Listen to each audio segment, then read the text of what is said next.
Hi, grade 10s. Today we are doing question 3 from the Gauteng paper, November 2023, and we are doing the notes and statement of financial position. So that is the balance sheet. Okay, this is for 38 marks and you have 32 minutes. So the information says that Jasper Savage is the owner of Savage Traders and they are a supplier of catering equipment.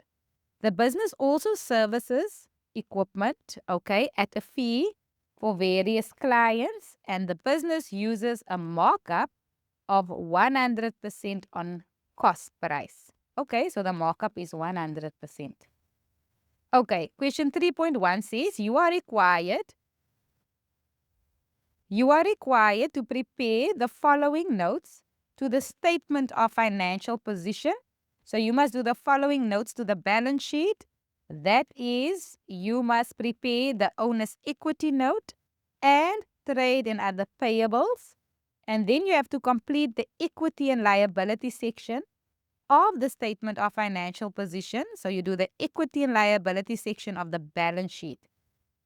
So before we start with any adjustments, the first thing you must do, grade 10s, is you must fill in the details of your notes.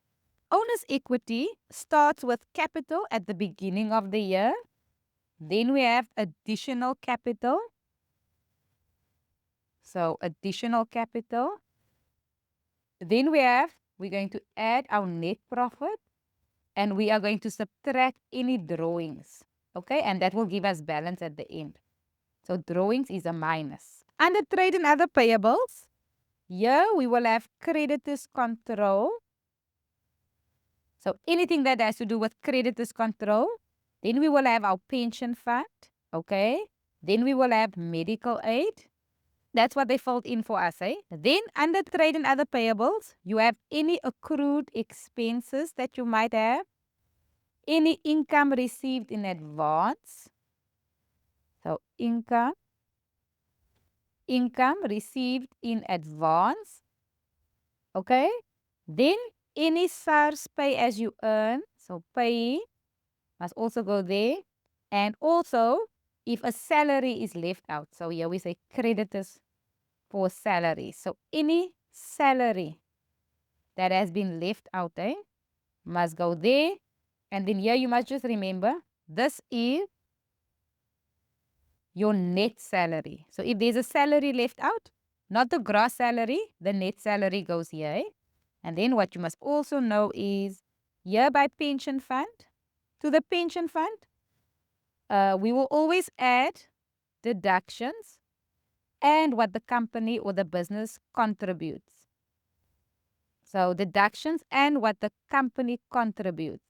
Even by medical aid, it's always deductions and what the business contributes. Okay, so that's that note. Let's go to our balance sheet. So balance sheet, we have equities and liabilities. Okay, so there's our equity and liability. Equity only has one thing, owner's equity. That owner's equity will come from the owner's equity note. So this total will come from this total that we work out there. Okay, then you have non-current liabilities and current liabilities. Non-current and current liabilities. Non-current liabilities is always your loan. So this is always our loan at the end. So it says loan, so I'm just going to write end. The balance at the end minus the part that you will pay. So minus the repayment in the next financial year. Okay, so that's what we put there. And then that part, so you must, this part here, that repayment in the next financial year, that will go here as short-term loan. So let's make a note. Whatever I have here will also be here. Okay? Then I have current liabilities. Trade and other payables will come from here. So we have a note, So trade and other payables will come from that total over there because that's the trade and other payables note. And then what else is under current liabilities? It is a bank overdraft if we have a bank overdraft. Okay, and then we'll add all those totals together. Okay, so I filled everything in. So now what I can do is, before I start, let me open some of these accounts. So I'm going to go to the table here. So I'm going to this table over here. Do you see this table? I'm going to look at the balances and see if any appropriate amount is here. So anything here that must go into our notes. Okay, because this is our pre-adjusted trial balance, eh? So these are the balances before any of these adjustments were taken into account. So there, 3 million. We have 3 million rand for capital. So I'm going to go write my 3 million in here as the capital at the beginning. So there's my 3 million. So that's done. Then I have drawings of 200,000. So my drawings, I'm going to open here with 200,000 because I might have an adjustment. Then my loan, there's a question mark. Debtors control is not on any of these notes, eh? So we're not doing assets. So we won't use debtors control. Okay, so that won't be used. Creditors control goes to trade and other payables. Remember here we have creditors control. Do you see it? So I'm going to rub creditors control out. And there I'm going to write the amount, 530,000, 530,000. Put in the amount. Then SARS pay as you earn. There's a balance. Here, SARS pay as you earn, 51,000. We don't know if we have an adjustment. Then pension fund is 19. Medical aid is 17. So pension fund, oh, it's given there's 19, there's 17. They open that for us. Okay. And bank overdraft, I'm going to open that with 105,000. Okay, so there at least you have a few amounts that are filled in for you. So now we're going to start with the adjustments. Adjustment number 1 says, Jasper Savage invested another 100,000 Rand cash. Okay, so this is cash, eh? In the business on the 30th of June. This transaction has not been recorded. So the owner contributed 100,000 rands cash into the business, eh? So that means this is additional capital. So I'm going to go to additional capital here by owner's equity and I write in 100,000. Now, because it's cash, eh? Bank is also affected. Now, bank is an asset, but if you have a bank overdraft, it's a liability. Okay? So, do you see we have a bank overdraft somewhere? Look here. We have a bank overdraft. It means our bank balance is in a negative. So, if you have a negative bank balance and the owner contributes to the business in cash, it means the bank overdraft is going to get less. So, you're going to have a smaller bank overdraft. So, I'm also going to minus the 100,000 here from the bank overdraft. It's going to make our negative amount smaller. But we don't show the negative here. Eh? We show it as a positive. Okay? So because bank was bank overdraft, it affected our bank account. Eh? So anything that has to do with cash will affect our bank overdraft. Okay, that adjustment is done. Next, adjustment number 2 says the net profit for the year amounted to 170,000. And this has not been recorded. So we look for net profit. Remember, we filled in everything. So this is now 170,000. Adjustment number 3. Adjustment number 3 says Jasper Savage took additional merchandise with a cost price of 40,000 Rand. Okay, so that's the cost price. So this will be regarded as drawings, eh? So he didn't take cash, he took trading stock, he took merchandise. So drawings is not only the 20,000 that we had, drawings is the 20,000 plus the 40,000. Okay? So there we go. And that is adjustment number 3. So let's go on. Adjustment number 4. Adjustment number 4 says a debtor returned 3 industrial ovens. So he returned 3 ovens. The selling price of with a selling price of 75,000 each.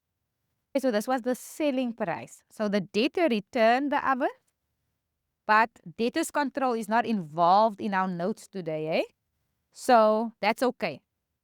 Then it says, upon inspection, Savage Traders found that all three ovens were not working and subsequently returned them to the supplier.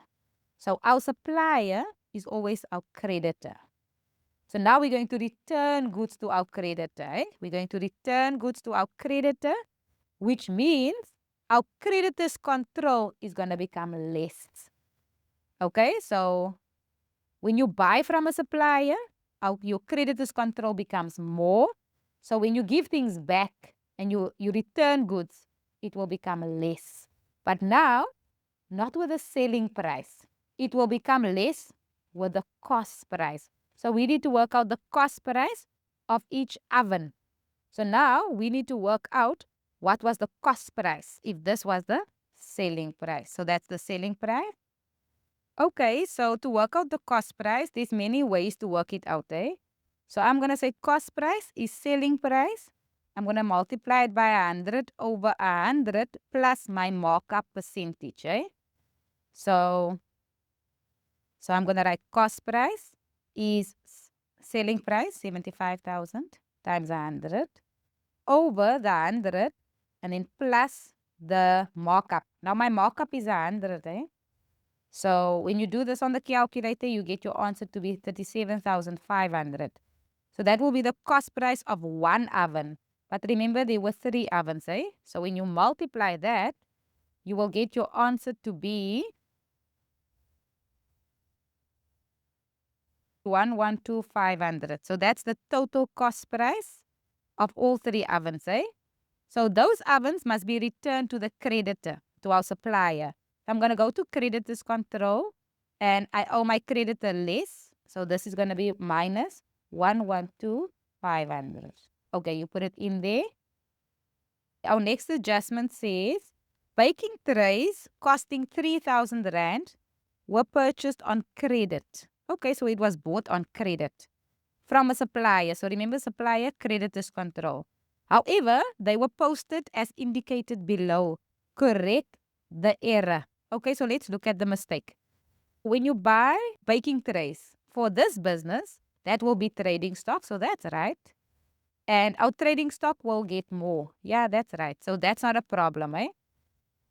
This is the problem. So bank means we bought the baking trays using cash, but we didn't buy it using cash, eh? We bought it on credit. So this is a mistake. So my bank, to reverse a credit, you must put it on the debit side.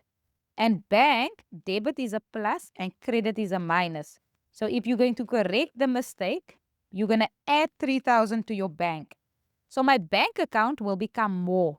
But now remember, grade 10, I told you, eh? With this business, they have a bank overdraft.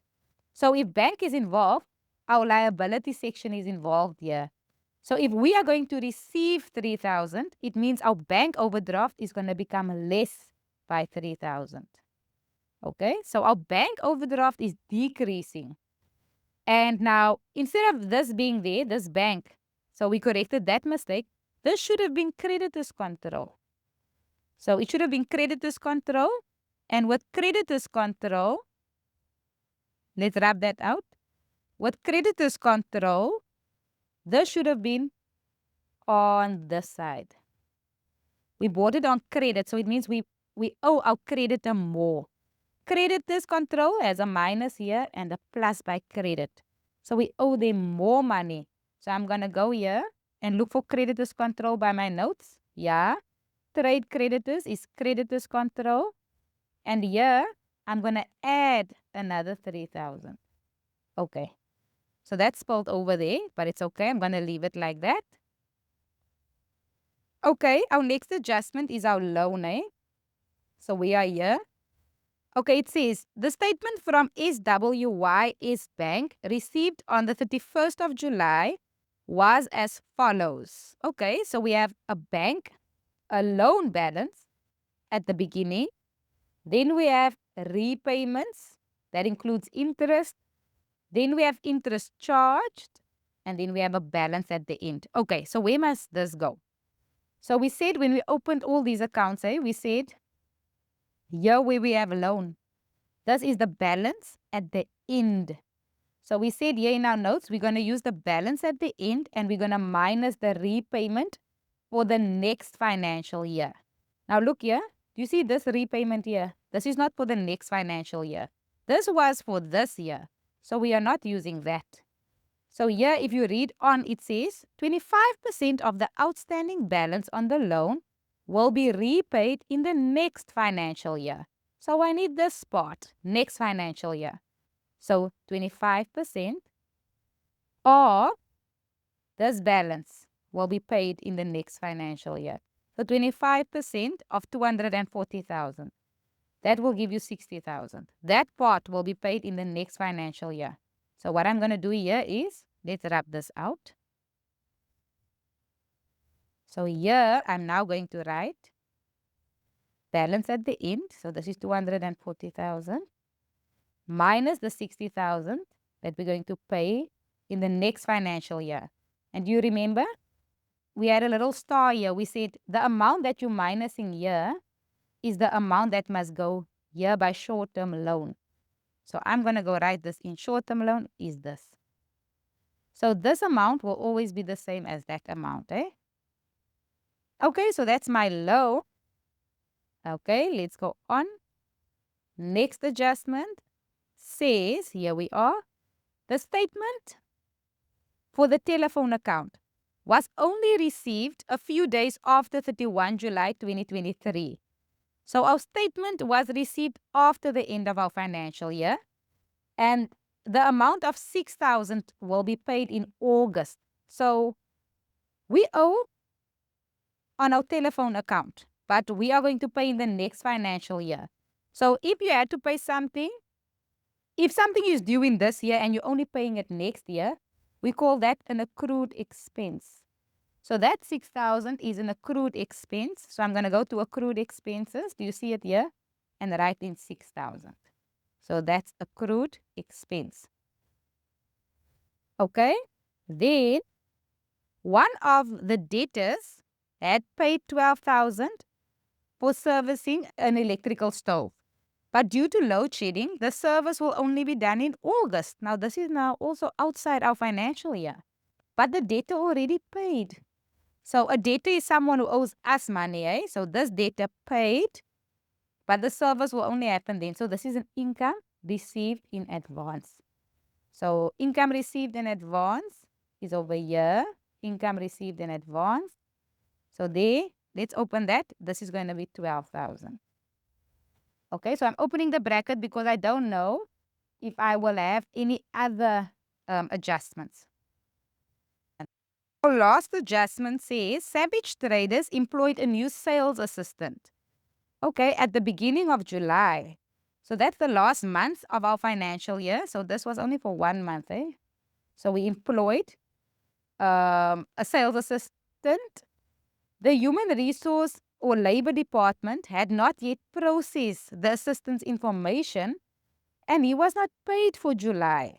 So here, a salary was left out. Okay, when a salary is left out, this whole thing will go to creditors for salaries. But okay, now we have to make sure we record the right things, So remember I told you here by creditors for salary, here it says I record the net salary. So the net salary, let's write this down. The net salary is your gross salary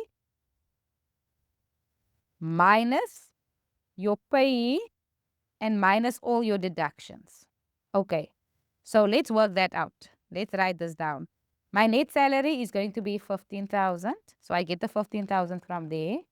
Minus my pay, so my tax. So the tax we pay to this person. Then, or the tax that has to be deducted. Then there's the pension fund deduction and the medical aid deduction. This will give me a total of 10,100. That is the net salary. So here I'm going to write 10,100. And you can write the calculation here. So you can write 15,000 minus 2,100. Okay, minus 1,500 minus your medical aid there, that is 1,300. This will give you 10,100. So that is the 10,100 I put there. And then let's just write the calculation in brackets on your answer sheet, eh? So 15,000 minus this, minus this, minus that will give you creditors for salaries. Okay, so that's not all, eh? So when a salary is left out, you have to work out the net salary. So we've done that. But you also have to work out the deductions and you have to work out the contributions, eh? So remember I said here, this pension fund, I need to add the deductions of a salary that was left out and the contributions that the business makes. The same for the medical aid. I still have to go add the deductions and the contributions that the business makes. So let's look at the pension fund. It says here, so here we have the deductions. So let's go write them in. So let's write the deductions in. Let me just rub this out. So you have the notes, eh? So we add them in here, eh? So I'm going to say, let's add the deductions. For pension fund, the deduction is 1,500. And for medical aid, 1,300. But we also have to go add contributions. Okay, so here it says, business contributions are, so we want to know that. For the pension fund, we contribute 2 rand for every 1 rand that is deducted. So if the deduction is 1,500, we will contribute double. So we will contribute twice as much, 2 rand for every rand. And that gives me 3,000. So pension fund here is 3,000. I'm going to add that. And then for the medical aid, we contribute on a rand to rand basis. So 1 rand, 1 rand. That means we contribute exactly the same. So if this is 1,300, we also contribute 1,300. So I'm going to put that in there. And there we go. We've done all the adjustments. So the only thing we're left to do now is we have to total. So I can see there's a few missing amounts here, but they must all come from another table. So, okay, let's go up. Okay, there was no other drawing, so we can total our drawings. So our drawings was 200,000, eh? Our drawings wasn't 20,000. So let's put that in. So our drawings will total to 240,000. So here I'm going to say this plus this plus this minus that will give me the balance at the end for capital. So I get 3 and 030 000. Remember I told you that capital will go here as owner's equity. So that capital will go here, 3 0 3 0 000. Okay, so I've totaled that. Let's total trade and other payables. So trade creditors, I can total. It will give me 420,500. Pension fund will give me 23,500. Medical aid will give me 19,600. Okay, accrued stayed the same, so that's 6,000. This is 12,000. Pay was we forgot to add pay, eh? So let's go here. Let's look. There was pay here in our so we added the medical aid and the pension fund, but we forgot the pay. So this pay as you earn must go here. And if you total that, it will give you 53,100. And if you add all of these up, so this plus this plus this plus plus plus plus, that will give you a total of 544,800. Okay? And remember we said that will go here. You see here, trade and other payables. It will go there. So I'm going to write that in 544,800. Okay, I totaled my notes. Now let's fill in here. What can we fill in here? So owner's equity is equity. So this just This is always the same amount, eh? Then my long-term loan, 240 minus 60,000 will give me 180,000. So that goes there. That's my non-current liabilities. So that's there. Okay, trade and other payables I totaled. Short-term portion of the loan is that amount. My bank overdraft. Let's see how much that is. So I started with a big bank overdraft. Then my bank overdraft became less. So if you add that up, you will get 2,000. So my bank overdraft is only 2,000, eh? So I'm going to say this plus this plus this will now give me this over here. Eh? It will give me current liabilities. So if I add these three up in the block, these three, it will give me 606, 800. Okay, and now to get this final amount here, so that amount here, I'm simply going to say, let's use another color, this equity plus non-current liabilities plus current liabilities. I'm going to add those three, eh? So let me just highlight again for you. It's this answer plus that answer plus this answer. That will give me this answer over here, that answer. And if you add those three, you will get 3,816,800. And that is the notes to the balance sheet and the equity and liability section of our balance sheet. Hope it makes sense, grade 10s.